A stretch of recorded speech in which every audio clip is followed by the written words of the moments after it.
ৰাতিপুৱাই মই অলপ সৰহকৈ হাগি লওঁ কাৰণ দিনটোলৈ দোকান ওলাই যাওঁ আৰু দোকানত যাতে একো অসুবিধা নহয় তো সেইকাৰণে ঘৰতে অলপ সৰহকৈ হাগি যাওঁ। বাকী মোৰ এটা বেয়া নিয়ম আছে, মোৰ য'তে হাগা ধৰে ত'তে হাগি দিওঁ।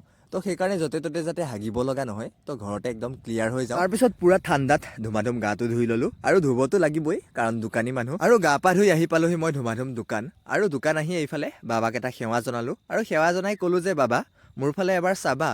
কিন্তু তেওঁ আজিলৈকে চোৱা নাই, ইফালে চাই লওক, তেওঁ চকু মুদিয়ে আছে। আৰু তাৰ পাছত মই কাম কৰি থাকোঁতে আহিলে এজন ভাইটি, আৰু এইফালে চাই লওক তেওঁ মোৰ কাৰণে এটা সৰু ফুলৰ বুকে লৈ আহিছে আৰু আনিব লাগে মোৰ কাৰণে ছোৱালীয়ে, কিন্তু আনিছে এজন ল'ৰাই।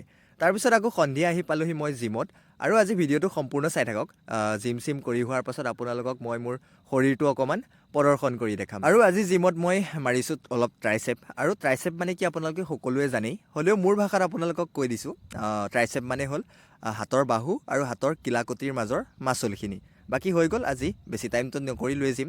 এতিয়া টাইম আহি গ'ল আপোনালোকক শৰীৰটো এপাক প্ৰদৰ্শন কৰি দেখুৱাৰ। তো চাই লওক এইজনেই মহাপুৰুষজন। বাকী ঠিক ঠাক আছেনে নাই কমেণ্ট কৰি জনাব। বাকী চকু তকু নলগাব কোনেও, আৰু যদিহে ছাপোৰ্ট কৰে ফ'ল' কৰি ল'ব। আকৌ আপোনালোকক নেক্সট ভিডিঅ'ত লগ পাম। আজিলৈ আহিছোঁ, বাই বাই।